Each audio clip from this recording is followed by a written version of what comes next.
नमस्कार, आदाब, सत श्री अकाल, केम छो। सबका स्वागत है आज के इस पावन दिन पे जहाँ पर रिपब्लिक डे मना रहे होंगे आप लोग। तो आप सब लोग जल्दी से आ जाइए, आप सबका यहाँ पे मैं इंतजार कर रहा हूँ। 26 जनवरी आपको तो पता नहीं मतलब कैसा आपका एक्सपीरियंस रहा होगा, पर मुझे मेरा एक्सपीरियंस एकदम अलग याद है। जो कि हमारे साल में 2 दिन आते हैं खास, जहाँ पर हम अपने अंदर एक ना उसी टाइम में देशभक्ति को एक बूस्टअप कर देते हैं। और वो है 15 अगस्त और 26 जनवरी का दिन, जहाँ पे एक होता है इंडिपेंडेंस डे और एक होता है रिपब्लिक डे। वैसे आप बता सकते हैं कि रिपब्लिक डे का मतलब क्या है और क्या खास चीज़ है? सर जानते हैं, हम कॉन्स्टिट्यूशन बनाया था। तो आपको बता दूं कि जरूरी क्यों है, इतना बड़ा दिन क्यों है, बराबर दिन क्यों है? क्योंकि ये बात मेरे को बचपन में समझ में नहीं आती थी कि बराबर क्यों है ये, मतलब एग्जैक्टली उतना ही बराबर, उतना ही तरीके से मनाया जा रहा है, उतने धूमधाम से मनाया जा रहा है, सेम सब चीज़ें की जा रही है। स्कूल के अंदर परेड वरेड करते थे हम लोग, तो वो सारे काम हम लोग करते थे। और जो देशभक्ति के गाने हैं वो चलते थे, फ्लैग होस्टिंग करना, बिल्कुल सैल्यूट मारना और पूरे इमोशंस के अंदर सारे गाने सुनना, देशभक्तों को याद करना आज। तो वो सब चीज़ें बिल्कुल है और इमोशंस में रहना। लेकिन सबसे बड़ी चीज़ है कि सर ये सब कुछ तो हम कर रहे हैं, लेकिन इंडिपेंडेंस डे का मतलब समझ में आता है कि हमारा देश आज़ाद हुआ है, तो ये तो बहुत खास दिन हो गया। 26 जनवरी में ऐसा क्या खास है? तो आपको बता दूं कि सिर्फ देश की आज़ादी से ही हमारा देश नहीं चलने वाला था। देश की किसी देश को आप आज़ाद करके आप उसको फ्री कर देंगे और वो अगर रन कर देगा तो बिल्कुल नहीं करेगा। आपने देश को आज़ाद किया है, आपको पता है ना, जैसे कि मैं जैसे बोल रहा था रैंडमली कि मुझे कुछ करना है, मुझे जैसे कुछ हो गया, हॉस्पिटल जाना है, हॉस्पिटल में कौन होगा, वहाँ पे कौन ध्यान रखना होगा, डॉक्टर कौन होंगे, डॉक्टर को बनते कैसे हैं? कोई भी आदमी आके डॉक्टर बन जाएगा क्या? कोई कपड़े पहन के डॉक्टर बन जाएगा क्या? वो डॉक्टर कैसे बनेंगे? और इस बात की शिकायत करने के लिए अगर मैं पुलिस जाता हूँ तो पुलिस में कौन खड़े होंगे, और वहाँ पे IAS IPS कौन होंगे, मिनिस्टर कौन होंगे, कोई कैसे काम कर रहा होगा, पूरा देश कैसे रन कर रहा होगा, उसके लिए कोई रूल्स बुक होनी चाहिए। और वो रूल्स बुक थी हमारी कॉन्स्टिट्यूशन। क्योंकि जब तक कॉन्स्टिट्यूशन नहीं बनता तब तक हमको इंडिपेंडेंस मिलना भी आसान नहीं था। तो पहले जब हमारा कॉन्स्टिट्यूशन तैयार होने लग गया और उसका एक ड्राफ्ट देख के पता चला, तो फिर आपको आज़ादी के लिए जो प्रोसीजर है वो आगे बढ़ा, क्योंकि ऑब्वियसली कॉन्स्टिट्यूशन के बिना किसी कंट्री को छोड़ देना आसान है ही नहीं। तो वो जो कॉन्स्टिट्यूशन है वो हमारा को पता है तैयार हुआ था 26 नवंबर 1949, और उसको लागू किया था 26 जनवरी 1950 1950। और ये जीके में हमसे क्वेश्चन पूछते रहते हैं, लेकिन बहुत बेसिक क्वेश्चन है, स्कूल टाइम से भी हमको पता है। बट फिलहाल के लिए आपको पता है कि ये खास भी है हमारे लिए रिपब्लिक डे, क्योंकि ये 75th रिपब्लिक डे है हमारा, 75वां, यानी कि हम प्लेटिनम जुबली मना रहे हैं। दोस्तों प्लेटिनम जुबली अपने आप में खास होती ही है, तो प्लेटिनम जुबली मना रहे हैं हम हमारे रिपब्लिक डे की, तो वो आज खास भी है। तो आप लोग भी बिल्कुल सुबह से लड्डू वड्डू खाए या नहीं खाया आपने, तो रिपब्लिक डे जरूर मनाएं। बाकी आज की क्लास मैं चालू कर रहा हूँ, और आज क्योंकि खास दिन है तो मैं आप लोगों के कमेंट्स पे ध्यान नहीं देने वाला हूँ। आप लोगों को पता चल जाएगा कि जो ये मेरी क्लास है वो प्रीमियर चल रही है, यानी कि इसको मैंने एक दिन पहले रिकॉर्ड कर लिया है और अब आपके पास चल रहा है, ये लाइव नहीं चल रहा, लेकिन फिर भी आप जो भी चीज़ें हैं उसको आप लिखते रहेंगे तो मैं देखता रहूँगा अभी राइट नाउ, क्योंकि मैं भी आपको देख रहा हूँ। अभी आप जो क्वेश्चन लिखेंगे उसका आंसर मैं आपके कमेंट बॉक्स में देता रहूँगा, तो आप क्वेश्चन लिखिएगा तो मैं आपको कमेंट बॉक्स में आंसर देना शुरू कर दूंगा। बट फिलहाल के लिए आज की क्लास को शुरू करते हैं। उससे पहले आपको बता दूं कि अभी इस रिपब्लिक डे पे उत्कर्ष में एक काफ़ी अच्छा ऑफर चल रहा है, जो कि रिपब्लिक डे ऑफर होता है, जहाँ पर जितने भी कोर्सेज है उसमें 90% तक का ऑफ चल रहा है। और दोस्तों यकीन मानिए, अगर मैं बात करूँ SSC JEE की लाइव कोर्स की, तो उसकी जो अभी फीस है वो 1800 रुपये हो जाती है, और ये जो फीस है ये बहुत कम है। आराम से आप, मतलब मुझे लगता है कि अगर आपको सिर्फ एक के लिए एक सब्जेक्ट को पढ़ना है या कुछ चीज़ को पढ़ना है तो उसके लिए भी 1800 रुपये वर्थ है, और वो आपको जरूर पढ़ना चाहिए। नेटवर्क थ्योरी अभी मैंने पढ़ा है, और जहाँ तक मुझे ध्यान है कि अब तक कहीं भी रिकॉर्डेड के अंदर भी और लाइव भी पूरा कोर्सेज मेरा नेटवर्क पढ़ाया हुआ कहीं नहीं मिलेगा आपको, जो कि इस कोर्स में मिल रहा है। तो मुझे लगता है कि आपको उस नेटवर्क के लिए ही सही, या कोई भी कोर्सेज आपको लेना है इवन तो पूरा कोर्स आपको मिलेगा, GK सब कुछ मिलेगा। 1800 rupees is the minimal charge, जो कि बहुत कम चार्ज है इसके लिए, और आपको उसको ऑफर उठा लेना चाहिए। तो मैं उस ऑफर का फायदा उठाने के लिए आपको बोल रहा हूँ कि ये लास्ट आपके सामने हो सकता है कि 27 जनवरी को हो सकता है, उसके बाद में फिर होली पे आए, जो कि काफ़ी टाइम है। लेकिन फिलहाल अभी अगर आप इस कोर्सेज को परचेज कर लेते हैं तो 90% तक का ऑफ मिलेगा। और आपको बता रहा हूँ कि ये अंतिम 2 दिन है, यानी कि आज और कल 27 जनवरी का लास्ट डे होगा। 27 जनवरी को ये लास्ट ऑफर होगा, तो आपको इसको एनरोल कर लेना चाहिए, 4 दिन का जो हमारे ये ऑफर चल रहा है। बट अब हम आज की कहानी को इसके आगे शुरू करते हैं। ये कोर्स अगर आपने उठा लिया, इसका मौके का फ़ायदा उठा लिया तो बहुत अच्छी बात है। अगर आपको लगता है कि नहीं सर मैंने पढ़ रखा है, हम प्रैक्टिस करने आए, तो भी अच्छी बात है। हम फिलहाल के लिए आज की कहानी को आगे बढ़ाते हैं। आज भी हम वही क्वेश्चंस करने वाले हैं, उन क्वेश्चंस के ऊपर जो हमारे 26 क्वेश्चन होने वाले हैं उनके ऊपर आज प्रैक्टिस करने वाले हैं। जैसे कि मैंने आपसे प्रॉमिस किया था कि बेसिक इलेक्ट्रॉनिक्स के 26 क्वेश्चन आपको मैं रोजाना लूंगा इन 3 दिन तक, और इन तीनों दिनों के अंदर मैं वो 26 यानी 78 क्वेश्चंस लेके लगभग एक बार के लिए जो क्वेश्चंस एसएससी जेईई में आ सकते हैं वो सारे के आसपास के क्वेश्चंस मैं उठा के आपको करा दूंगा, क्योंकि मैं यहाँ पर जानबूझ के बड़े क्वेश्चन नहीं ले रहा हूँ। मैं वो क्वेश्चन ले रहा हूँ जो आने चाहिए। मैं वो क्वेश्चन नहीं ले रहा हूँ जो कि बहुत मजेदार क्वेश्चन या कोई दिमाग वाले क्वेश्चन या कोई अच्छे क्वेश्चन हो, वैसे नहीं ले रहा। जो क्वेश्चन वास्तव में आने चाहिए मैं वैसे क्वेश्चन ले रहा हूँ आपके एसएससी जेईई में जो काम आ सके। तो शुरू कर रहे हैं आज की क्वेश्चन की कहानी को। तो सबसे पहले फर्स्ट क्वेश्चन आपके सामने है, electrons holes mobility ratio in germanium. Germanium में क्या होगा, तो हमको मुझे याद है कि कल की कहानी में जो लास्ट क्लास दी है अपन ने उसके अंदर भी हमने देखा था इसको, तो कि सर जर्मेनियम के अंदर इलेक्ट्रॉन्स होता है सर 3800 सेंटीमीटर स्क्वायर पर वोल्ट इंटू सेकेंड मोबिलिटी होती है, और होल्स की जो होती है वो होती है सर 1800 सेंटीमीटर स्क्वायर पर वोल्ट इंटू सेकेंड। और अगर ऐसा है तो सर आपने तो हमसे μ1 अपॉन μp का रेशियो ही पूछ लिया, तो यानी कि सर 3800 अपॉन 1800 यानी कि 38 अपॉन 18 जो कि होगा 2.1 के आसपास। तो 2.1 आप कह सकते हो। अब यहाँ पर 2.1 नहीं है बट 2:1 तो है, तो हम इसको 2:1 पे टिक करेंगे। जो बेस्ट ऑप्शन अभी आपको दिख रहा है वो है 2:1। तो इस क्वेश्चन का आंसर जो मैं करूंगा वो है ऑप्शन बी, बॉम्बे ऑप्शन दूंगा 2:1। क्लियर है आपके पास? Now question number 2, Fermi energy level for P type extrinsic semiconductor lies. जो फर्मी एनर्जी लेवल है, फर्मी लेवल की बात कर रहे हैं यहाँ पे, जो हमने लास्ट क्लास में फर्मी लेवल की बात नहीं की थी, तो उसको भी अपन ले लेते हैं क्योंकि ये भी इंपॉर्टेंट है हमारे लिए एसएससी जेईई के लिए।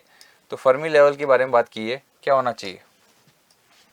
क्वेश्चन मैं आपको दे रहा हूं यहाँ पे, आप इसका आंसर दीजिएगा। आपको आंसर देने का पूरा टाइम मिलेगा, जो भी आपको गैप है इसमें उस गैप को अपन कवर करते हैं।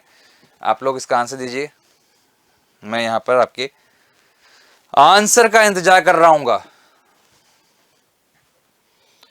पी टाइप एक्सट्रिंसिक सेमीकंडक्टर कहाँ लाई करता है? At middle of the band gap, close to the conduction band, close to the valence band, none of these. तो देखिए सर फर्मी एनर्जी की कहानी होती क्या है।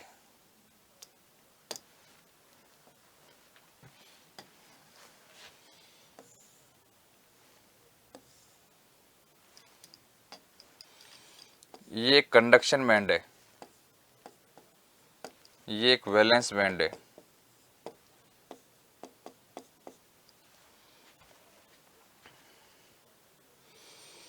पी टाइप सेमीकंडक्टर के अंदर आपको पूछा है इसने, तो देखिए क्या होता है कि सर पी टाइप के अंदर आपके पास जो फर्मी एनर्जी होती है वो जनरली वैलेंस बैंड के क्लोज होती है। क्यों सर?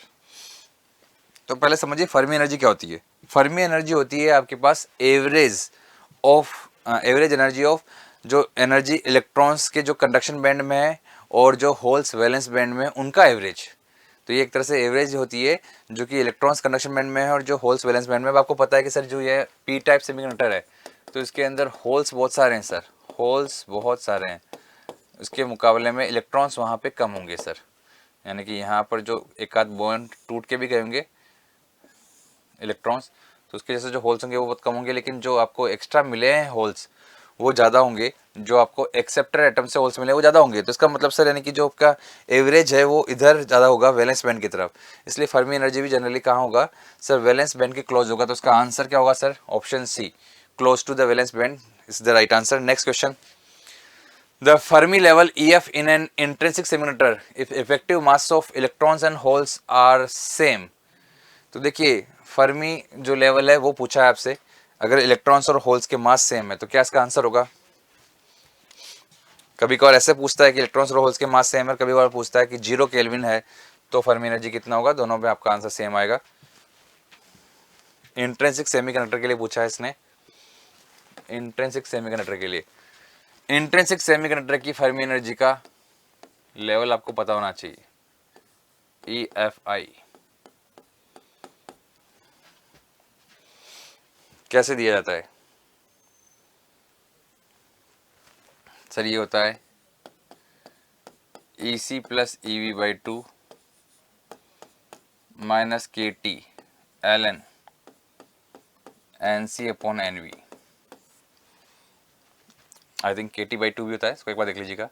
जो यहाँ पे अगर टेम्परेचर जीरो हो जाए या फिर अगर आपके पास डेंसिटी सेम है तो एनसी एन भी सेम हो जाए, तो एलन वन की वैल्यू भी जीरो होती है, टेम्परेचर जीरो के लिए भी जीरो होती है। तो इस केस में आपके पास फर्मी एनर्जी इन दोनों केस में क्या आएगी सर, जो आएगी वो सेंटर पे होगी E C plus E V by two. इनका जो एवरेज है आपका अरिथमेटिक मीन होगा कंडक्शन बैंड की एनर्जी और वैलेंस बैंड की एनर्जी का। C is the right answer. तो इस क्वेश्चन का आंसर क्या होगा sir, C option. The forward dynamic resistance of a junction diode, junction diode के लिए फॉरवर्ड डायनेमिक रेजिस्टेंस क्या होता है,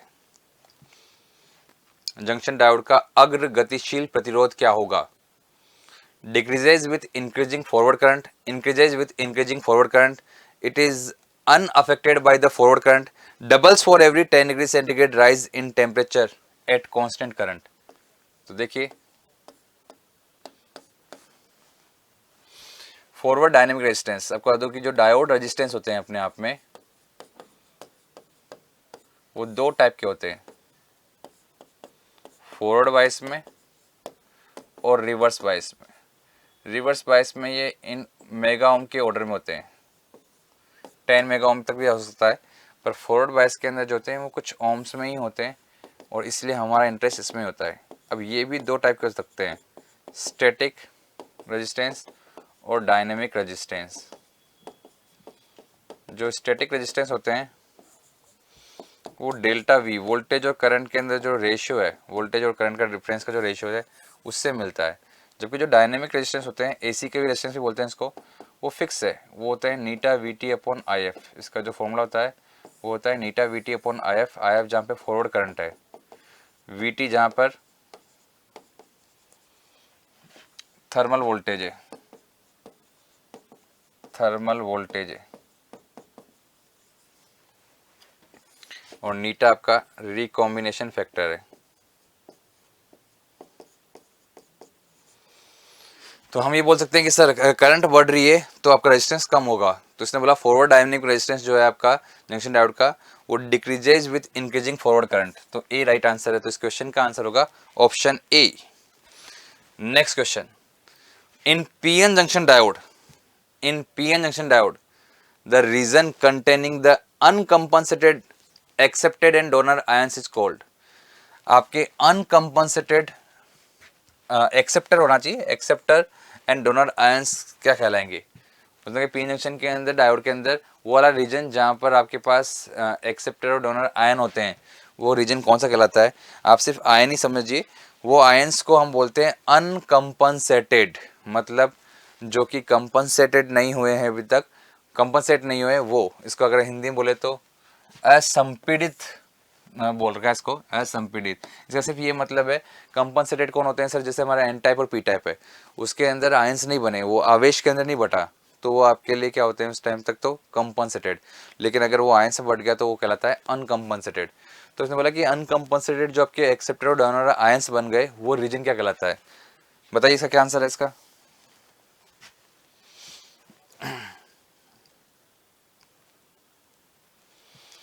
मैं यहाँ पे आपको बता दूँ कि मैं आपके जो कमेंट्स हैं, आंसर्स हैं, उनको मैं तो नहीं देख पा रहा, लेकिन मुझे ज़रूर पता है कि मेरा भूत ज़रूर देख रहा होगा, कमेंट के अंदर आपको आंसर्स दे रहा होगा। मैं भी लाइव होऊंगा आई थिंक, ताकि आपके सवालों के जवाब मैं दे सकूं, कितना डेडिकेटेड हूँ मैं बट स्टिल देखते हैं इसका आंसर। सर ये तो बहुत सिंपल हो गया, पी इंजेक्शन डायोड की तो बात कर रहे हो आप, तो ये लो, ये रहा पी इंजेक्शन डायोड। तो ये है पी टाइप्स और ये एन टाइप सेमीकंडक्टर। यहाँ पर आयंस बनते हैं, तो पी टाइप्स के अंदर नेगेटिव आयंस बनते हैं और एन टाइप के अंदर पॉजिटिव आयंस बन जाते हैं, और इस रीजन को बोलते हैं हम डिप्लीशन रीजन, डिप्लीशन रीजन। तो इसी रीजन की बात कर रहा था ये, डिप्लीशन रीजन। इसको बहुत से लोग बोलते हैं इमोबाइल चार्ज कैरियर्स। आयंस जो होते हैं ये मोबाइल चार्ज कैरियर नहीं होते, ये मूव नहीं कर सकते, ये करंट वरंट फ्लो नहीं कर सकते, ये आयंस बन चुके हैं पूरे, तो इसे बोलते हैं depletion region, C option. Next question, तो C is the right answer इसका। नेक्स्ट क्वेश्चन है,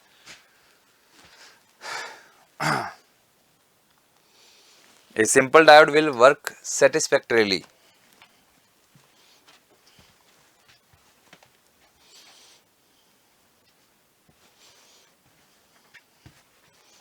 ए मेरे वतन के लोगों, जरा आँख में भर लो पानी, जो शहीद हुए हैं उनकी जरा याद करो कुर्बानी।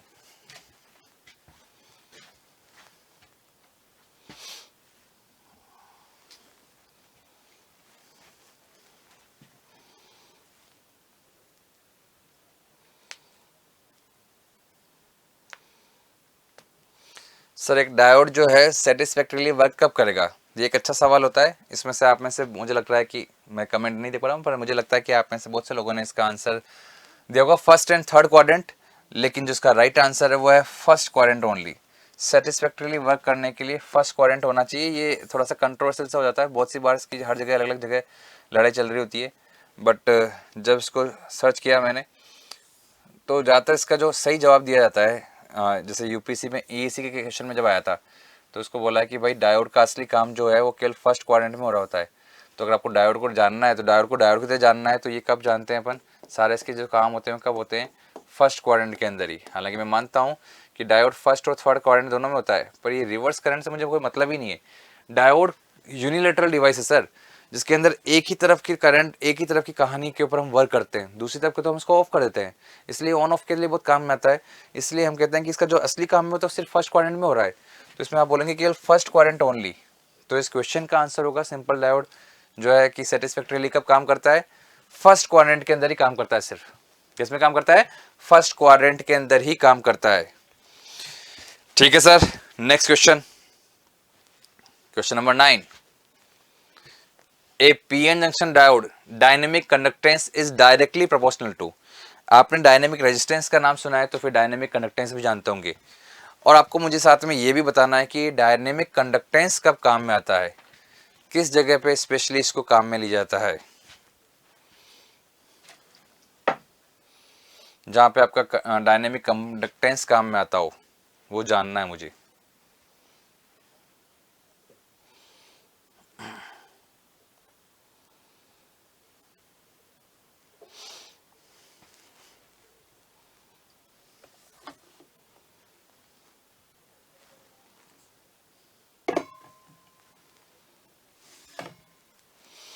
आंसर देते रहिए, इसका क्या आंसर आ रहा है, क्या आपका लगता है इसका क्या आंसर होना चाहिए, और फिर इसका जो राइट आंसर है क्या होगा वो हम आपको टिक करा देंगे। लेकिन फिलहाल के लिए आप मुझे बताइए कि डायनेमिक कंडक्टेंस जो है वो क्या होता है।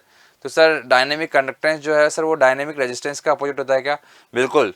डायनेमिक रेजिस्टेंस जो आपने पढ़ा है, जो मैंने बताया था आपको कि रेजिस्टेंस जो है दो टाइप की ब्रेक कर सकते हैं अपन, एक है कि सर डीसी के अंदर और एक होता है एसी के अंदर। जब आप बात करते हैं डीसी, सॉरी आप एक तो फॉरवर्ड और एक रिवर्स के अंदर, जब आप बात करते हैं सर फॉरवर्ड रेजिस्टेंस के अंदर, तो वो भी दो तरह का होता है, डीसी रेजिस्टेंस और एसी रेजिस्टेंस। डीसी को हम स्टैटिक बोलते हैं और एसी को हम डायनेमिक बोलते हैं। तो जो डायनेमिक रेजिस्टेंस आता है हम उसी के बारे में बात कर रहे हैं यहाँ पे। तो जो डायनेमिक रेजिस्टेंस है उसका ही भाई होता है dynamic conductance. Dynamic conductance just उल्टा होता है सर, डायनेमिक कंडक्टेंस जस्ट उल्टा होता है किसका,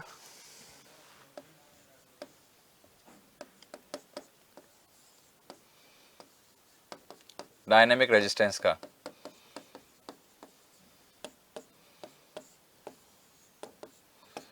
जो कि आपको पता है eta V T upon I F होता है, तो ये उल्टा हो गया। तो सर यानी कि आपने बोला कि डायरेक्टली प्रोपोर्शनल किसका होगा, फॉरवर्ड करंट के, तो इसे करंट के डायरेक्टली प्रोपोर्शनल होगा। टेम्परेचर के तो इनवर्सली प्रोपोर्शनल होगा, क्योंकि वी टी जो है वो के टी बाई क्यू होता है, तो टेम्परेचर के तो इनवर्सली प्रोपोर्शनल होता है। तो ये आपका डायनेमिक कंडक्टेंस है जो कि फॉरवर्ड करंट के डायरेक्टली प्रोपोर्शनल है, तो इसका आंसर होगा ऑप्शन सी। तो इस क्वेश्चन का आंसर है सी ऑप्शन। हालांकि मैं आपको बता दूं कि आपने इसको कैपेसिटेंस में भी देखा होगा, फॉरवर्ड बायस के अंदर जब डायोड काम करता है तो डायोड के फॉरवर्ड बायस के अंदर जो कैपेसिटेंस काम में आता है वो है डिफ्यूजन कैपेसिटेंस, इसकी वैल्यू ज़्यादा होती है। और जबकि रिवर्स बायस के अंदर ट्रांजिशन कैपेसिटेंस की वैल्यू ज़्यादा होती है। ट्रांजिशन कैपेसिटेंस होता है epsilon A by W, W है डिप्लीशन विड्थ, तो उसके हिसाब से फिर आंसर देते हैं। जबकि जो सी डी है डिफ्यूजन कैपेसिटेंस होता है टाउ इंटू जी। टाउ है आपका mean life time of carriers of charge carrier, लेकिन जी जो है वो डायनेमिक कंडक्टेंस होता है। तो उसी कंडक्टेंस की हम बात कर रहे हैं यहाँ पे। चलते हैं आगे की ओर, नेक्स्ट क्वेश्चन। नेक्स्ट क्वेश्चन है सर आपका the maximum efficiency of bridge wave rectifier is approximately two half wave rectifier. अच्छा सवाल है। इसने बोला कि सर जो मैक्सिमम इफिशियंसी होती है ब्रिज वेव रेक्टिफायर की वो हाफ वेव रेक्टिफायर के मुकाबले में कितनी होती है, एफिशिएंसी जो आप निकालते हैं कितनी होती है सर।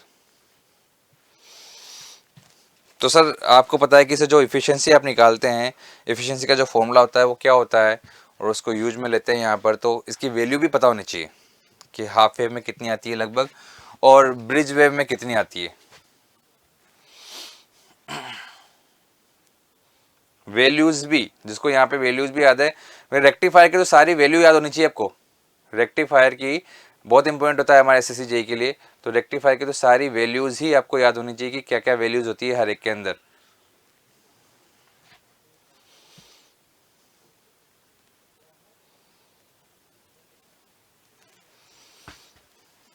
तो सर ठीक है, याद है, बहुत से लोग आंसर भी दे रहे होंगे इसका। जो गैप होगा यहाँ पे मुझे लगता है वो सिर्फ और सिर्फ हमारे बीच के अंदर जो नेटवर्क का गैप है, इंटरनेट की वजह से जो आपके पास धीरे जा रहा है, आपके पास थोड़ा सा 10 सेकंड का लेग है, उसकी वजह से जा रहा होगा।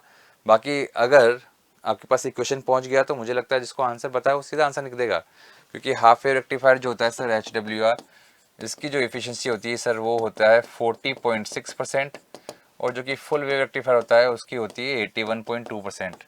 दोनों में फुल वेव रेक्टिफायर दो टाइप के होते हैं, सेंटर टैप और ब्रिज वेव रेक्टिफायर, दोनों में 81.2% होती है, तो जस्ट डबल होती है ना सर। तो एफिशिएंसी क्या होती है sir, just double. If I am not wrong तो आपको पता है कि लगभग 4/5 स्क्वायर इंटू 100% से बनता है, जबकि यहाँ पे जब आप निकालोगे तो 8/5 स्क्वायर। आपका तरीका पता ही एफिशिएंसी कैसे निकालते हैं अपन, तो यहाँ पे 2 टाइम्स इसका राइट आंसर है। इस क्वेश्चन का आंसर है option B. Next question, the output voltage of a zener diode rated as 10 ± 8% tolerance is. Output voltage zener diode कितना होगा जिसके अंदर रेटिंग कुछ ऐसे दी हुई है कि 10 + 8% है।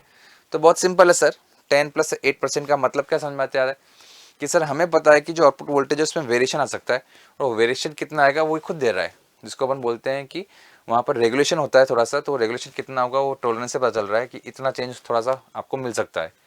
तो कितना है ये रेंज, तो सर 10 का 8% कितना होता है, 10/8/100 यानी कि सर 0.8 वोल्ट होता है सर, विच मीन्स आपको 10 ± 0.8 वोल्ट की रेंज मिलेगी, जो कि 9.2 वोल्ट से लेके 10.28 तक होती है, 10.8 वोल्ट तक होती है। इसका मतलब इस क्वेश्चन का आंसर क्या आएगा sir, option A. Option A is the right answer. Next question, a dash is also known as Esaki diode. ये जो डैश है ये कौन सा है, कौन सा डायोड को इसाकी डायोड बोलते हैं। इसाकी एक जापानी साइंटिस्ट का नाम है, जापानी साइंटिस्ट इसाकी। तो इसाकी डायोड कौन सा डायोड कहलाता है, तो सर टनल डायोड। आप लोगों को पता होना चाहिए, जो टनल डायोड होता है उसका सिंबल भी इस तरह से दिया जाता है, तिरछी टोपी वाले, तिरछी टोपी वाले नहीं, तिरछी टोपी वाले तो उसको बोलते हैं बाबू भोले वाले, तिरछी टोपी वाले, ये जो नसीरुद्दीन शाह था उस मूवी के अंदर, तो ये तिरछी टोपी वाला, इसको बोलते हैं जीना डायोड। जबकि ये है आपका टनल डायोड, ये है चाइनीज टोपी, जापानीज टोपी, चांग चुंग चिंग चिंग चिंग वैसे। टनल डायोड है आपका इसाकी डायोड को उसको बोलते हैं। क्वेश्चन का जो आंसर है ऑप्शन ए, सब लोगों ने ए ऑप्शन दिया है। Next question, a clamper circuit consist of diode, inductor and capacitor, diode, resistor and capacitor, resistor, inductor, capacitor, none of these. Clamper circuit में क्या क्या होता है बताइए, एक क्लैम्पर सर्किट के अंदर क्या क्या होता है।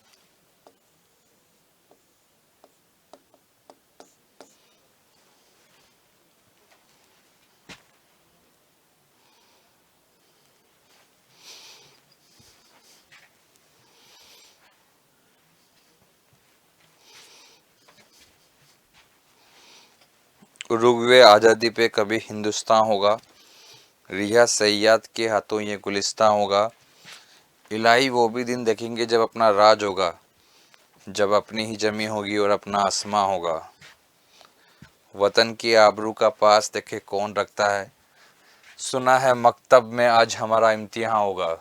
बहुत प्यारी लाइन से ये, जो मरने से पहले हमारे क्रांतिकारी ने फांसी के फंदे पर लटकने से पहले गाई थी।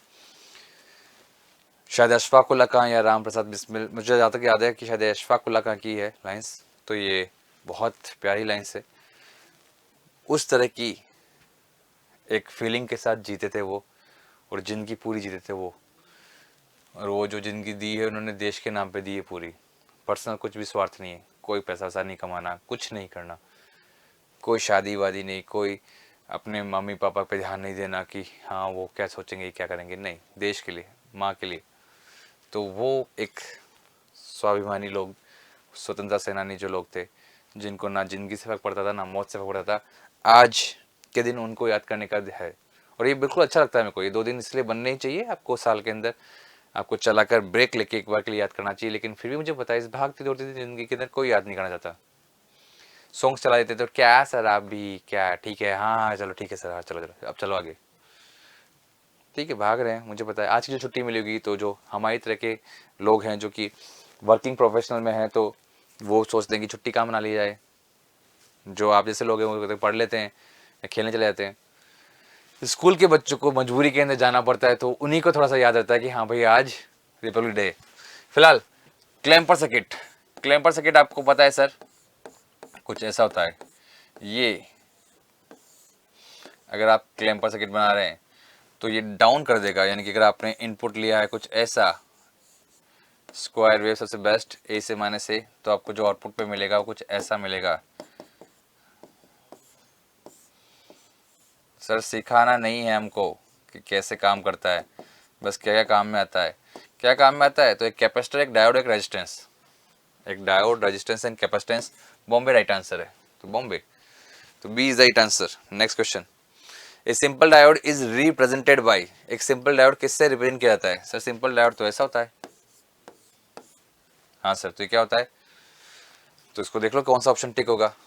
ए triangle with A line across on vertex, a square with a line across on vertex, a triangle with a line across on sphere, a square with a line across on sphere।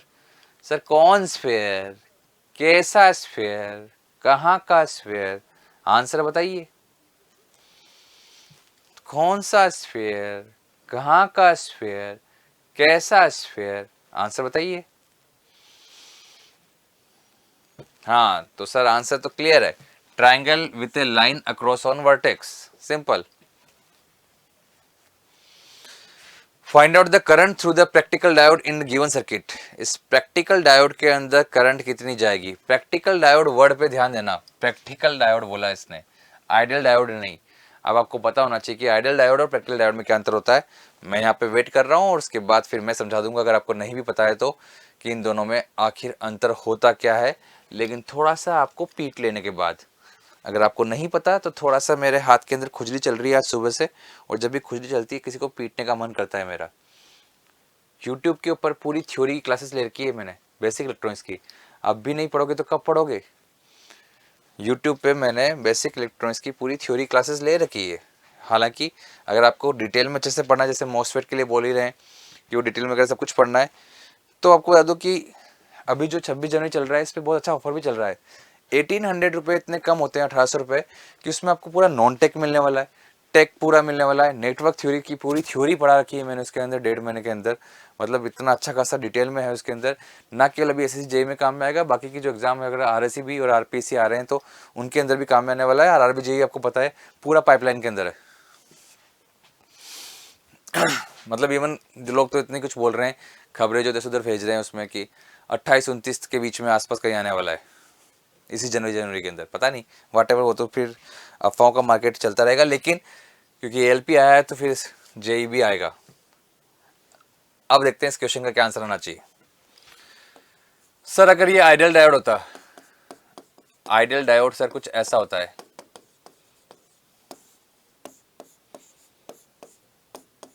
एक short wire की तरह होता है। अगर आपके पास Vp greater than Vn है तो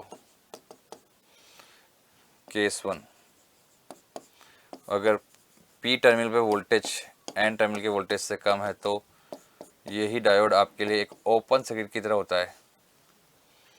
जबकि यही प्रैक्टिकल डायोड की अगर मैं बात करूं तो प्रैक्टिकल डायोड सर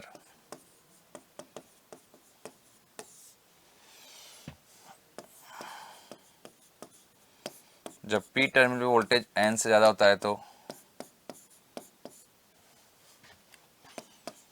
एक V0 की बैटरी बनता है जो कॉन्टैक्ट पोटेंशियल होता है। जैसे सिलिकॉन है तो आप इसको 0.7 भी बोल सकते हैं, 0.7 वोल्ट या फिर 0.6 वोल्ट भी बोल सकते हैं। कुछ नहीं बोल रहे तो अपन 0.7 से रख के देख लेते हैं। और केस 2, अगर आपके पास रिवर्स बायस है तो फिर तो ओपन सर्किट ही कर दीजिए इसको, ओपन सर्किट। जैसे कि अब मैं देखता हूँ सर 12 वोल्ट है पी पे, तो इसका मतलब है कि सर ओब्वियसली फॉरवर्ड बायसिंग में, फॉरवर्ड बायसिंग में तो सर ये 0.7 वोल्ट की बैटरी बन रहा होगा। 12 वोल्ट इधर है ही और 6 ओम रेजिस्टेंस यहाँ पे है। करंट आपने पूछा है, करंट बहुत आसानी से आई निकाल सकते हैं अपन। 12 माइनस 0.7 मतलब 11.3/6 इतनी करंट बह रही है। 1.5 गया तो सर लगभग 1.9 आ रहा है ना सर, 1.94।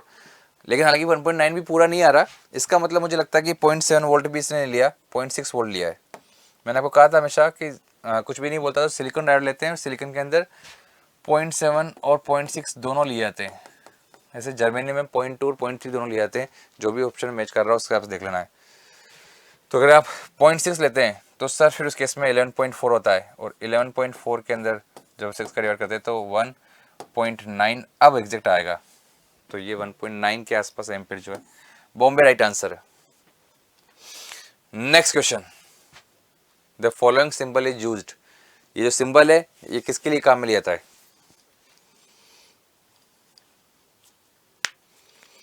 ये सिंबल कौन से डायोड का काम होता है, किस डायोड का सिंबल है ये सिंबल बहुत इंपॉर्टेंट होते हैं दोस्तों।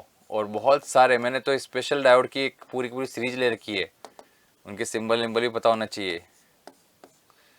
सिंपल पीएन जंक्शन डायोड,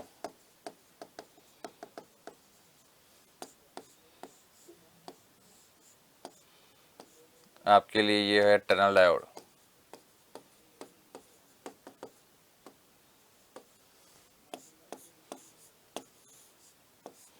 ये आपके लिए जीनर डायोड। जीनर डायोड का सिंबल बहुत से लोग देखता हूँ लड़ते रहते हैं, वो बोलते कि सर ये होता है, ऐसा तो होता ही नहीं है। कैसा?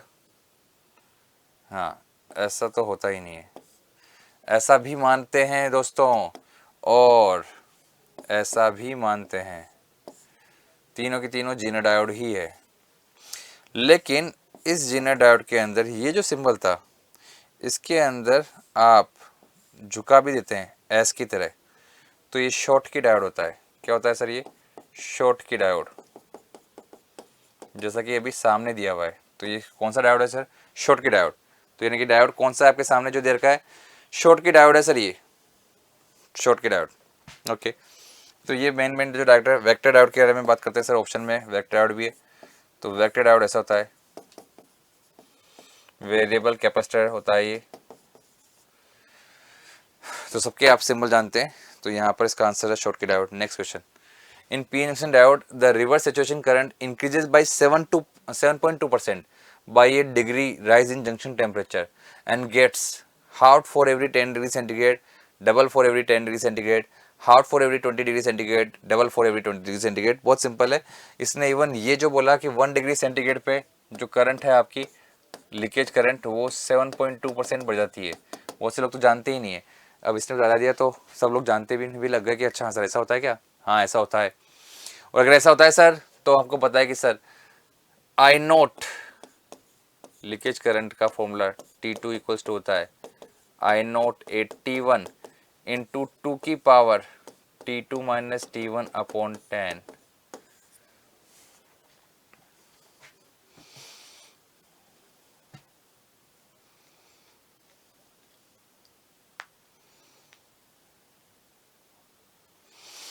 तो सर इसका मतलब T2 माइनस T1 अगर आपका 10 डिग्री सेंटीग्रेड है तो I0 T2 2 times I0 T1 है।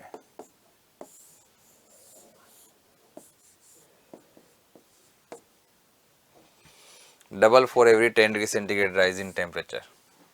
बॉम्बे, यहाँ पे सब लोगों ने आंसर दे दिया है, तो बॉम्बे राइट आंसर है। एक कॉमन कलेक्टर एम्पलीफायर, बीजेटी की कहानी शुरू हो चुकी है। कॉमन कलेक्टर एम्पलीफायर जो है वो क्या होता है? High voltage gain but low current gain, high voltage gain and low current gain. मतलब इवन ये बीजेटी नहीं है, बीजेटी का भी एनालॉग वाला पार्ट है। आगे का क्वेश्चन आ गया ये। तो कॉमन कलेक्टर एम्पलीफायर में क्या होता है सर? तो सर कॉमन कलेक्टर के लिए मैं पढ़ दूं, आप कॉमन कलेक्टर की बात कर रहे हैं सर, मैं common emitter, common base, common collector सब तीनों के लिए बात करना चाहता हूँ। कॉमन बेस, कॉमन कलेक्टर और कॉमन इमीटर। इनपुट रेजिस्टेंस आपको दो, लोवेस्ट, हाईएस्ट, इन तीनों के बीच में तो ये मीडियम होता है। आउटपुट रेजिस्टेंस, हाईएस्ट, लोवेस्ट, इन तीनों में तो ये मीडियम होता है। अभी आप बात कर रहे हैं कि सर करंट गेन की, तो लोवेस्ट, हाईएस्ट, क्योंकि गामा होता है, इसका अल्फा कहलाता है, इसको गामा कहते हैं, और ये मीडियम यानी कि बीटा होता है। ये बोले मीडियम बोल के साना बन रहा है, लेकिन आपको बता रहा हूँ कि ये मीडियम जस्ट हाई से थोड़ा सा कम है, थोड़ा सा कम है, होता है ये भी अच्छा खासा है। और वोल्टेज गेन की अगर बात करें तो यहाँ पे ये होता है हाईएस्ट 10,000 सॉरी 1500 के आसपास, ये भी 1500 के आसपास ही होता है। ये लोवेस्ट होता है क्योंकि ये 1 के आसपास होता है, नियरली 1 या 1 से कम होता है एक तरह से मान सकते हो। जबकि ये भी आपके लिए मीडियम है, लेकिन मीडियम का मतलब है लगभग उतना ही, 1500 के आसपास ही जितना ये है। तो इसका मतलब करंट गेन भी ज़्यादा और वोल्टेज गेन भी ज़्यादा, क्योंकि ये तो 1 के आसपास है पर ये 50 के आसपास है, ये 49 के आसपास है। तो पावर गेन के अंदर ये हो गया अब हाईएस्ट। इतनी देर से मीडियम चल रहा था, ये हाईएस्ट जिसमें होना चाहिए उसमें सबसे हाईएस्ट है। ये मीडियम है बट ये लोवेस्ट पे पहुंच चुका है। जो फेज एंगल है आउटपुट के बीच में, उसकी कहानी में भी जो कॉमन इमीटर के अंदर होता है वो आपको होता है 180 डिग्री का फेज डिफरेंस, यहाँ 0 डिग्री का, और यहाँ पे नियरली 0 डिग्री बोल सकते हो, एग्जैक्ट 0 डिग्री तो नहीं होता है। तो सर कॉमन कलेक्टर की बात कर रहे हैं आप, कॉमन कलेक्टर ये रहा, इसमें वोल्टेज गेन जो है वो लो होता है, करंट गेन होता है हाई। लो वोल्टेज गेन और high current gain. Sir low voltage gain पर हाई करंट गेन नहीं दिया। हाई आउटपुट इम्पीडेंस नहीं सर, लो इनपुट इम्पीडेंस नहीं। Low output impedance, high input impedance, फिर ये सही है, दिल्ली सही है। लो इनपुट आउटपुट इम्पीडेंस और हाई इनपुट इम्पीडेंस है सर, तो दिल्ली राइट आंसर है इस क्वेश्चन का, D is right answer. Next question, in common mode gain 0.5 है, CMRR 40 dB है, तो डिफरेंशियल गेन क्या होगा? तो सर CMRR क्या होता है सर, आप बताइए, पहले तो इस सवाल का आंसर दीजिएगा। इस क्वेश्चन में CMRR क्या होता है?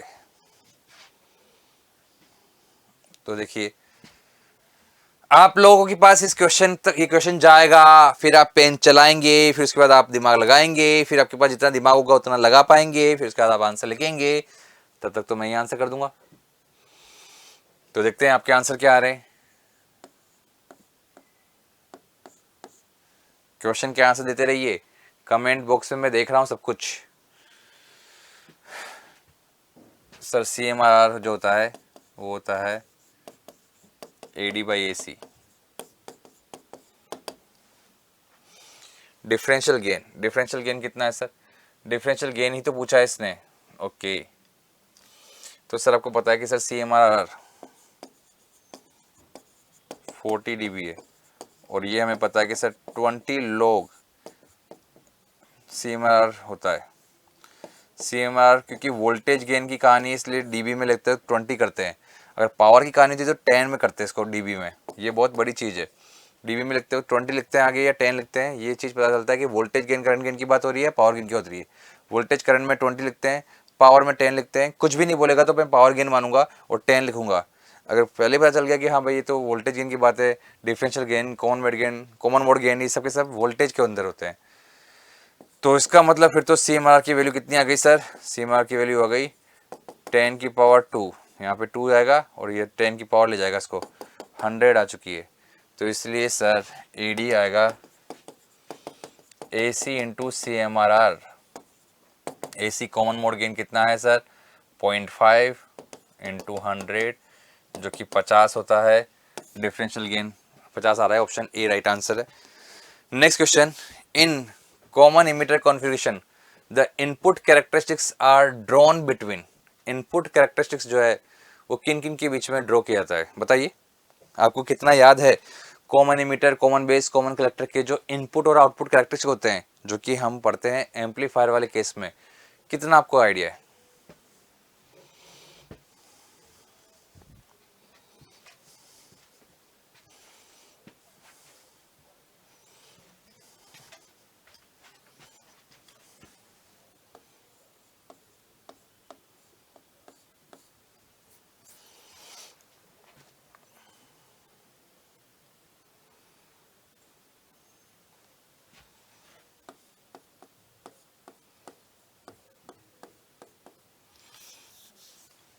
आप लोग आंसर दीजिए। थोड़ा सा मैं आपको कहानी बता देता हूँ, जो नए हैं उनके लिए कहानी। देखिए, टू पोर्ट की कहानी होती है। फर्स्ट पोर्ट पे वोल्टेज V1 और करंट I1 होता है, सेकंड पोर्ट पे वोल्टेज V2 और करंट I2 होता है। बीच में यहाँ BJT का कॉन्फ़िगरेशन चलता रहता है। इस टू पोर्ट के अंदर H पैरामीटर कुछ ऐसे वर्क करता है। H पैरामीटर कहता है कि भाई यहाँ पर मेरे को निकालने के लिए आपके पास V1 और I2 डिपेंडेंट वेरिएबल होते हैं, जबकि I1 और V2 इंडिपेंडेंट वेरिएबल होते हैं। I1 और V2 क्या होते हैं? इंडिपेंडेंट। तो इन इंडिपेंडेंट को डिपेंडेंट के साथ जोड़ने के लिए जो पैरामीटर काम आते हैं वो H पैरामीटर कहलाते हैं। यहाँ पर मैं बोल सकता हूँ कि जो V1 होता है वो एक तरह से फंक्शन होता है I1 एंड V2 का, इंडिपेंडेंट वेरिएबल का, और इससे जो ग्राफ बनता है उससे कहते हैं इनपुट कैरेक्टरिस्टिक्स। Input characteristics. जबकि I2 जो होता है वो भी फंक्शन होता है इस इंडिपेंडेंट I1 एंड V2 का, और यहाँ जो ग्राफ बनते हैं पढ़ने के लिए वो होता है आउटपुट कैरेक्टरिस्टिक्स। तो मैं ये कहना चाहता हूँ कि सर V1 और I2 इनपुट और आउटपुट की ग्राफ है, और इसमें भी ग्राफ बनाना है अगर आपको इनपुट का, तो इनपुट का ग्राफ बनाने का मतलब होता है हमें पढ़ना है V1 को। इनपुट कैरेक्टरिस्टिक्स में पढ़ना है किसको? अपने को वोल्टेज V1 को। वोल्टेज इधर आता है तो V1 को पढ़ना है, इस V1 को पढ़ना है किसके हेल्प से? करंट तो यहाँ पे I1 है तो I1 की हेल्प से। और जो ग्राफ बनेंगे किसके बनेंगे सर? ये V2 के ग्राफ बनेंगे। अब यही बात कॉमन इमीटर में कौन बोलेंगे? तो कॉमन इमीटर जब आप बोलोगे सर यहाँ पे कॉमन इमीटर, तो आप ये कहते हो उस केस में कि यहाँ पे इमीटर कॉमन है, इनपुट होता है बेस और आउटपुट होता है कलेक्टर। अगर ऐसा है तो फिर आप बोल सकते हो कि यहाँ पे जो करंट है वो है IB, यहाँ की करंट जो है वो है IC, यहाँ पर जो वोल्टेज है वो VBE, और यहाँ पर जो वोल्टेज है वो है VCE। इसका मतलब जो ग्राफ बनेगा वो बनेगा सर I1 और V1 के बीच में। आपको बता दूं इन सब चीज़ों का बहुत ध्यान रखना है। अभी 3 बच्चों का मेरे पास आ गया मैसेज कि सर वो थैंक यू हम IB के अंदर बन गए। तो इंटेलिजेंस ब्यूरो का भी रिजल्ट आया है, परसों आया शायद ये, तो उसमें सर हमारा हो गया सिलेक्शन, धन्यवाद। जैसे अब्दुल जो था उसमें वो SSJ के अंदर लास्ट वन पे रह गया था। आपको बता दूं कि मैं 22 तारीख को इंटरव्यू था, 22 नवंबर को, I think I am not wrong, तो, और 3 दिसंबर को CB2 का एग्ज़ाम था। तो CB2 का एग्ज़ाम भी देना है, तो एक बार के लिए वो इंटेलिजेंस ब्यूरो का इंटरव्यू छोड़ रहा था। बट क्योंकि उसने मुझसे पूछा कि सर मैं छोड़ दूँ ना, क्योंकि मेरे को ये एग्ज़ाम देना है और उसमें मेरा फोकस बिगड़ जाएगा तो मैं शायद अच्छा ना कर पाऊँ। पर मैंने उसको ये बोला कि इंटरव्यू को तो बिल्कुल नहीं छोड़ना। इंटरव्यू बहुत कम दे पाते हैं, तो हमारे पास एक्सपीरियंस होना ही चाहिए, तो इंटरव्यू दे के आना है। और रही बात तैयारी के अंदर, तो वो एक दिन का तो गैप होगा, तो पूरा छोड़ रहा है, तो उसके वजह तो एक काम कर कि एक दिन बिगाड़ के वहाँ दे के आ जा बस।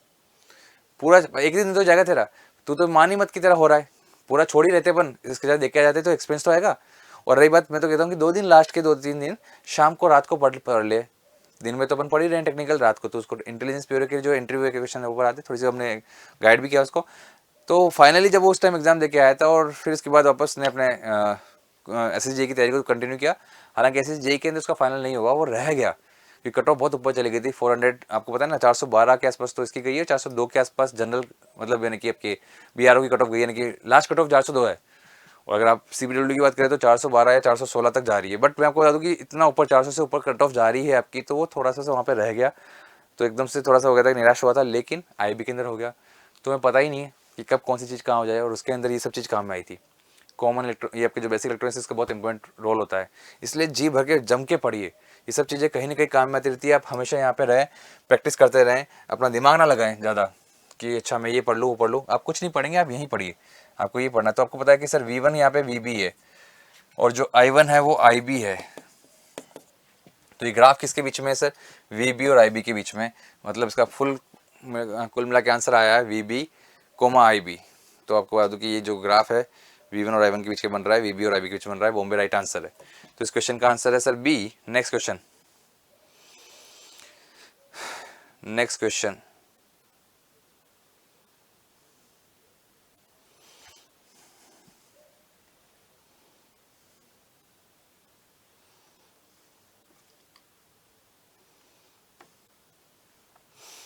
बताइए क्या आंसर आएगा।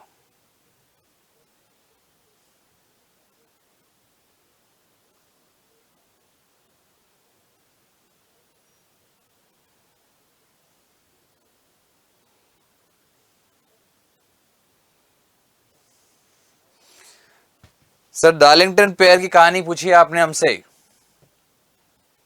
डार्लिंगटन पेयर के अंदर कहानी का सर सीधा सी कहानी है, इसका तो आंसर सीधा पता है आपको कि क्या आंसर होगा इसका। सर डार्लिंगटन पेयर इसको बोलते हैं कॉमन कलेक्टर कॉन्फ़िगरेशन बी, और इसको बोलते हैं सुपर बीटा एम्पलीफायर बी। ये मेनली क्या करता है सर, इसका करंट गेन जो होता है ना सर, वो 1 + β1 × 1 + β2 इतना होता है। लगभग आप बोल सकते हो β1 × β2 के बराबर चला होता है, यानी करंट गेन बहुत हाई होता है इसका। तो इसलिए हाई करंट गेन के लिए जाना जाता है डार्लिंगटन पेयर। इसको सुपर बीटा एम्पलीफायर भी इसलिए बोलते हैं क्योंकि जो उसका बीटा है वो सुपर बीटा होता है, करंट गेन जो है उसका एक तरह से वो बढ़ जाता है काफ़ी। Next, the value of IE emitter current for a transistor with alpha इतना, ICB इतना, IB इतना, IE की वैल्यू कितनी होगी? इमिटर करंट कितना होगा? निकाली जल्दी से।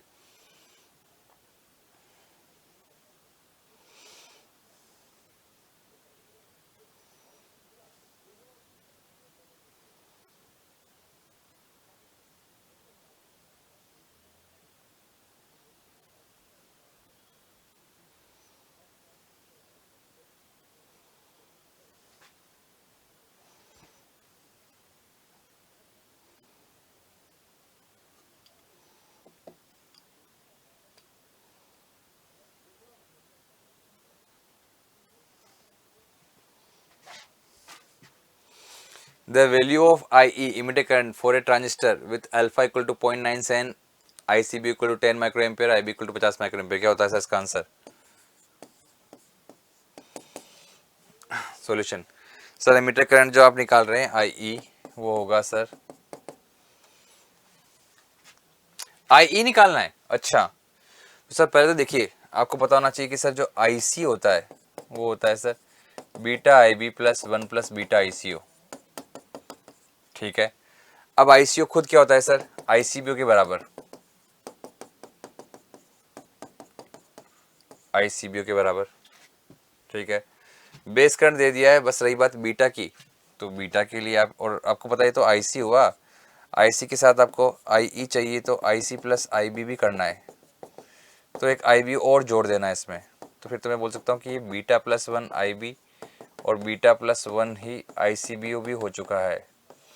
बीटा +1 को बोलते हैं 1/1 - अल्फा IB + ICBO। 1/1 - अल्फा यानी कि सर 1/0.03 इंटू दोनों करंट, बेस करंट 50 और 10 कितनी होती है सर? 60 माइक्रोएम्पियर। तो सर मैं बोल सकता हूँ कि ये हो गई यहाँ पे इमिटर करंट। अच्छा यहाँ पर 60 माइक्रोएम्पियर है, तो ये इतनी मिली एम्पियर करंट हो सकती है। तो मैं इसको बोल सकता हूँ कि 1/3 × 10⁻² और 6 × 10⁻² मिली एम्पियर, यानी कि 2 मिली एम्पियर आंसर आ रहा है। तो इस क्वेश्चन का आंसर है बॉम्बे, 2 मिली एम्पियर। तो 2 milliampere is the right answer. Next question, which of the following represent the correct relationship between collector to emitter cut off current ICO and transistor ICO and ICBO के बीच में क्या connection होगा, जहाँ पर इसने जो वाई है उसके लिए बोला है कि कॉमन बेस करंट गेन है। वाई को जो इसने बोला वो कॉमन बेस करंट गेन है, यानी कि अपना अल्फा है सर, ये आप इसको अल्फा माने। तो आईसी और आईसीबीओ कैसे कनेक्टेड होता है, आईसी और आईसीबीओ के बीच में क्या कनेक्शन होता है, तो सर हम जानते हैं सिंस आईसीईओ होता है 1 प्लस बीटा आईसीबीओ, या फिर 1/1 माइनस अल्फा आईसीबीओ, इसलिए आईसीबीओ हो चुका है 1 माइनस अल्फा आईसीईओ, 1 माइनस अल्फा आईसीईओ। तो यानी कि सर आईसीबी होगा 1 माइनस अल्फा आईसीओ, अल्फा को इसने वाई बोला है तो 1 माइनस वाई आईसीओ, और जो कि आपको बड़े ध्यान से देखते तो इसका आंसर आपको दिख रहा है कि ये तो ए ऑप्शन ही है। आप में से ज़्यादातर लोग कुछ बी दे रहे होंगे, जो कि बी रॉन्ग आंसर है, तो इस क्वेश्चन का आंसर है option A. Next question, the stability factor of a fixed bias circuit of transistor of beta equals to 5। Stability factor जो है फिक्स्ड बायस सर्किट के लिए जिसका बीटा 5 होता है, कितना होगा stability factor, fixed bias circuit के अंदर स्टेबिलिटी फैक्टर कितना होता है।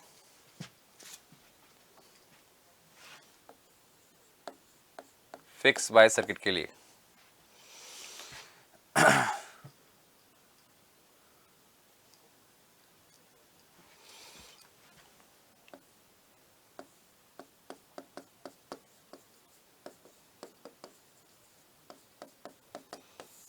सर फिक्स बायस सर्किट दिखता कैसा है सर, अरे सबसे सिंपलेस्ट डिजाइन,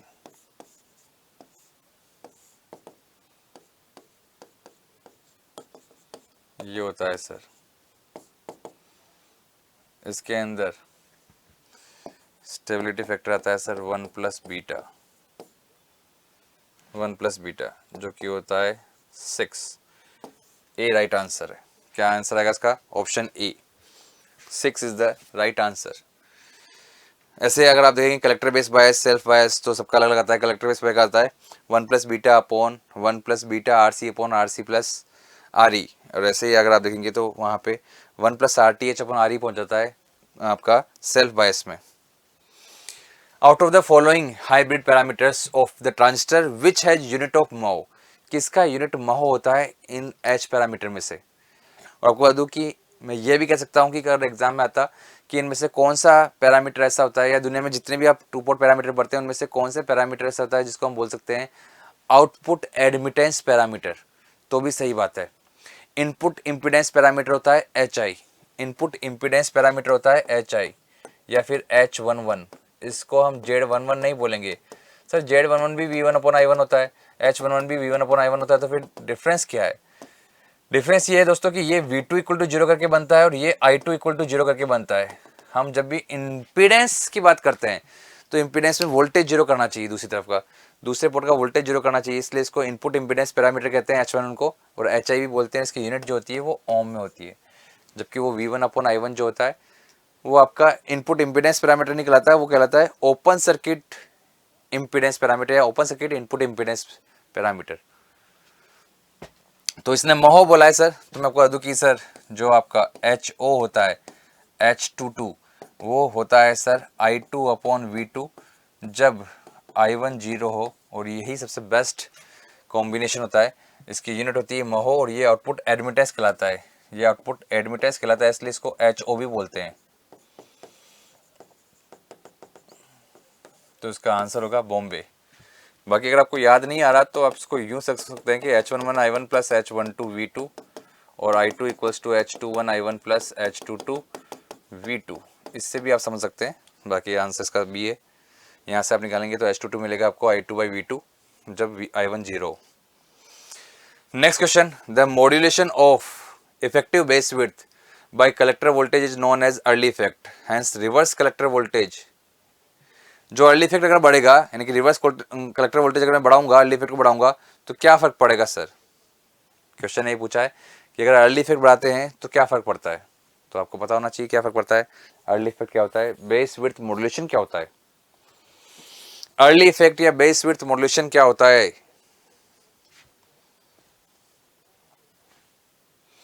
तो सर जो अर्ली इफेक्ट होता है उसकी वजह से हमें पता है कि सर अल्फा और बीटा दोनों ही बढ़ते हैं। अल्फा थोड़ा सा बढ़ता है और बीटा बहुत ज़्यादा बढ़ता है।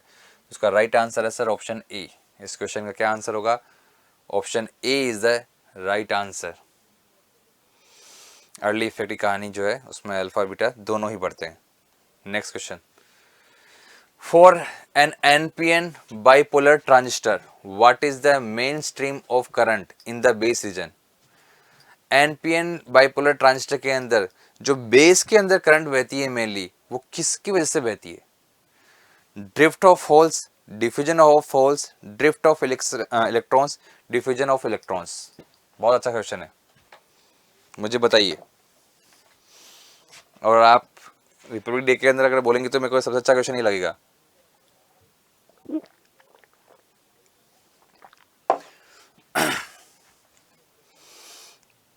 एनपीएन ट्रांजिस्टर के अंदर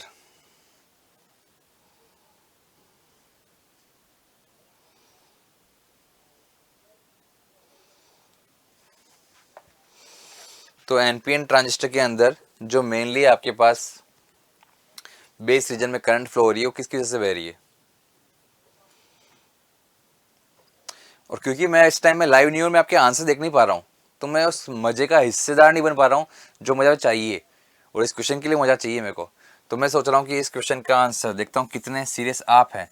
मुझे आप कल बताएं, कल डिस्कशन करें इसके ऊपर, ताकि मैं आपकी कमेंट देख के आपके ऊपर आंसर दे सकूं मैं कि कितने लोग क्या इस पर कमेंट कर रहे हैं। तो फिलहाल के लिए मैं इस क्वेश्चन को कल के लिए डाल रहा हूँ, आप मुझे याद दिलाएंगे तो हम बात करेंगे इसके अंदर। फिलहाल चलते हैं आगे। होल्स का ड्रिफ्ट है या होल्स का डिफ्यूजन है, इलेक्ट्रॉन्स का ड्रिफ्ट है या इलेक्ट्रॉन्स का डिफ्यूजन है, बेस रीजन के अंदर जो हमारी मेन करंट बेस की बहती है उसका क्या रीजन है? और लास्ट क्वेश्चन आज की क्लास का, तो आज की क्लास का लास्ट क्वेश्चन है, in a junction transistor recombination of electrons and holes occurs in. तो बीजेटी के अंदर जो है जो रिकॉम्बिनेशन है इलेक्ट्रॉन्स और होल्स का वो कहाँ होता है? ये भी एक ऐसा क्वेश्चन है जिसके अंदर बहुत लोग गलती करते हैं, बहुत लोग गलत कॉन्सेप्ट को याद रखते हैं और गलती कर देते हैं इस क्वेश्चन के अंदर। इसका जो आंसर है क्या होना चाहिए सर? बेस रीजन में, इमिटर रीजन में, कलेक्टर रीजन में, या ऑल थ्री रीजन के अंदर? क्या इसका आंसर है?